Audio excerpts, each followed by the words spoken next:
क्योंकि मेरे बाबा मुद्दई हैं, मुझे भी फायर लगा था। हम जब भी जाते हैं तो धक्के देते हैं, कभी गालियां देते हैं कि चले जाओ अभी नहीं। ये पुलिस धक्के देती, गालियाँ देती, आप मदई हो के? मुलजिम को वो सपोर्ट करता है, ऐसे जो मुजम्मिल है ये सपोर्ट करता है, ये उनके घर बैठा रहता है, उनके साथ उनके ताल्लुकात हैं। 21 तारीख से आईजी साहब के पास आ रही हूँ, धक्के खा खा के वापस चले जाती हूँ, मुझे दिलासा दे देते हैं कि चले जाएं। इतने मतलब असर है कि वो उधर हमारी न्यूज़ भी नहीं चलने देते, क्योंकि मेरा घर ख़त्म हुआ है। अस्सलाम वालेकुम नाज़रीन, आपका होस्ट मिर्ज़ा रमज़ान बेग हाज़िर खिदमत है। आईजी पंजाब उस्मान अनवर का कहना है कि इंसाफ साइलिन की दहलीज़ पर फराहम किया जाता है और मेरी तैनाती के दौरान हर साइल को इंसाफ मिलना लाजमी है। लेकिन आईजी साहब, लोधरा का एक वाक़या है, बड़ा अफसोसनाक वाक़या है कि वालिदा और भाई को मर्डर कर दिया जाता है और 5 महीने गुजरने के बावजूद वो लड़की दर बदर की ठोकरें खाने पे मजबूर है। आपके पास भी आई, आपने भी फ़ोन किया, लेकिन सुनवाई नहीं हुई। आज फिर वो बेचारी लाहौर में दर बदर की ठोकरें खा रही है। वो खातून हमारे साथ मौजूद है, उनसे बात करते हैं कि अच्छा मुझे ये बताएं, ये कैसे मर्डर हुए? ये मर्डर हुए हैं कि उन्होंने सियासी दबाव वाले ने हमारे मर्डर कराए हैं, क्योंकि उनको हम वोट नहीं देते थे। और दूसरी बात यह है कि मेरे कज़न ने उनकी बेटी निकाली थी, वो मेरे कज़न के घर जाते हैं, लिहाजा मेरे भाई दुबई से 15 दिन पहले आए हुए थे। और 15 दिन जैसे पहले आए हुए थे, जैसे ही आते हैं ना तो उन्होंने मतलब बुला के उसे फायरिंग कर दिया। अच्छा, कौन कौन मर्डर? शाह और वसीम शाह और आज़म और बाकिर बाबा और सदाम। ये सदाम बुलाने वाला है, घर से मेरे भाई को उन्होंने बुलाया था कि आप आ जाएं, मतलब कब्रिस्तान में हम दिया जलाते हैं, जुमरात हैं। मेरे भाई को कब्रिस्तान में उन्होंने मारा है। ये देखो जी कि घर बड़े धोखे से बुलाया गया है और उसके बाद उस बेचारे को क्या पता कि उसी जगह पे उसकी मौत वाक़या होनी है, ये धोखाधड़ी के बाद। और उसके बाद उसकी वालदा को भी मर्डर कर दिया जाता है। अच्छा मुझे ये बताएं कि अब कोई मुलज़िम पकड़ा गया या नहीं? नहीं, कोई नहीं मुलजिम पकड़ा गया, क्योंकि पुलिस उनके साथ मिली हुई है।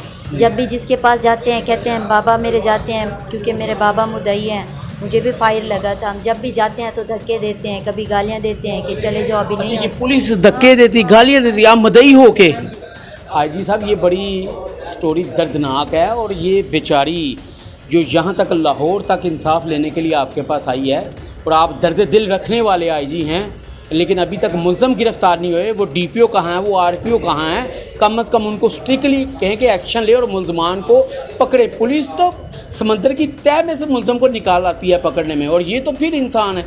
तो आपने इनके लिए फौरी गिरफ़्तारी का हुक्म देना। अच्छा मुझे ये बताएं कि अब जो मुतलका जो SHO है, आरपीओ तो हो गया, डीपीओ भी हो गया, लेकिन SHO भी तावन कर रहा है कि नहीं? कोई भी तावन नहीं करता, क्योंकि एक एकड़ मुलजिम की गंदम थी, वो भी उसने कटवा के वही खर्चे वगैरह करते हैं, उनके पास ही रहते हैं, क्योंकि हमने उनके मुलजिम को वो सपोर्ट करता है। जो जो मुजम्मिल है ये सपोर्ट करता है, ये उनके घर बैठा रहता है, उनके साथ उनके ताल्लुकात हैं। अच्छा, यानी कि SHO साहब की ये मर्डर के बाद उनकी ईद हो गई, हम ये कह सकते हैं। लेकिन खुदा का खौफ करना चाहिए उस SHO को कि जिन बेचारों को गए पता तो उनका है। अब क्या अपील करती हूँ आला अफसरान मैं से? यही अपील करती हूँ आईजी साहब से। मैं दूसरे महीने की 21 तारीख से आईजी साहब के पास आ रही हूँ, धक्के खा खा के वापस चले जाती हूँ, मुझे दिलासा दे देते हैं कि चले जाएं। मैं मीडिया सपोर्ट के साथ भी गई थी उधर, तो फिर उन्होंने मुझे कहा कि आप ऐसा ना करें, आप कोई भी न्यूज़ लोधरा में तो चलने ही नहीं देते न्यूज़।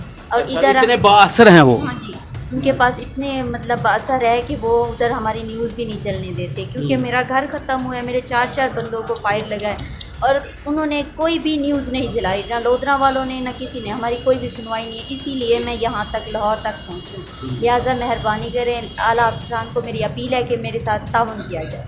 आपके और भाई हैं कि हाँ, एक भाई है, वो परदेश में, इधर नहीं है, वो सऊदीया में है। तो आप अकेले इस केस को हैंडल कर रहे हो? धमकियाँ मिल रही हैं हाँ, आपको? धमकियाँ मिल रही हैं, हमारे घर में फायरिंग भी उन्होंने दोबारा की है, फिर भी पुलिस ने हमारी कोई सुनवाई नहीं की है। उन्होंने FIR दे दी है, ना کو کوئی پکڑتے ہیں, جنہوں نے فائرنگ کی ہے ان کو بھی نہیں پکڑتے, جنہوں نے قتل کیے وہ تو دور کی اچھا بات وہ ہے. علاقے میں موجود ہیں یا روپوش ہوئے ہوئے ہیں؟ نہیں, وہ علاقے میں موجود بھی تھے اور مطلب لاہور میں بھی رہ گئے ہیں. میں نے ویڈیو دکھائی ہے سی پی او صاحب کو, آئی جی صاحب کے جو آفس میں بیٹھا ہوتا ہے, میں نے ان کو ویڈیو دکھائی ہے کہ ملزم یہ ہے, مہربانی کی جائے ان پولیس والوں کو کہیں وہ پکڑیں, پھر بھی انہوں نے ہماری کوئی سنوائی یہ نہیں تو کی. سیدھی سی بات ہے, رشوت لی ہوگی اس وجہ سے نہیں پکڑے نا. ہاں جی, ان کے پاس پیسہ ہے, ہمارے پاس پیسہ نہیں ہے, اور میں اس وجہ سے در بدر ٹھوکریں کھا رہی ہوں. لہٰذا مہربانی کریں میرے اوپر, اور میں عورت ذات ہوں اور کہاں کہاں میں دھکے کھاؤں. میں نہیں ہے تو سب سے بڑی چیز ہے دعا. اگر آئی جی صاحب آپ نے اور لوگوں کا بھلا کیا تو ان کا بھی کریں. ان کے پاس صرف دعائیں ہیں, اور دعائیں سب سے بڑی میرے خیال سے, جہاں پیسہ نہیں چلتا وہاں دعائیں چلتی ہیں. لیکن ان کو انصاف جو ہے وہ یقینی طور پر ملنا چاہیے, کیونکہ ظاہر سی بات ہے ایک خاتون کب تک یہ کیس لڑ سکتی ہے جتنی اس کی ہمت ہوگی. لیکن آئی جی صاحب خود اس پہ نوٹس لیں اور D P O R P کو فوری طور پر احکامات جاری کریں کہ ان کے ملزمان جو با اثر ہیں ان کو فوری گرفتار کر کے انہیں انصاف فراہم کیا جائے. آج کی سٹوری کے ساتھ اپنے میزبان مرزا رمضان بھائی کو اجازت دیجیے. اللہ حافظ.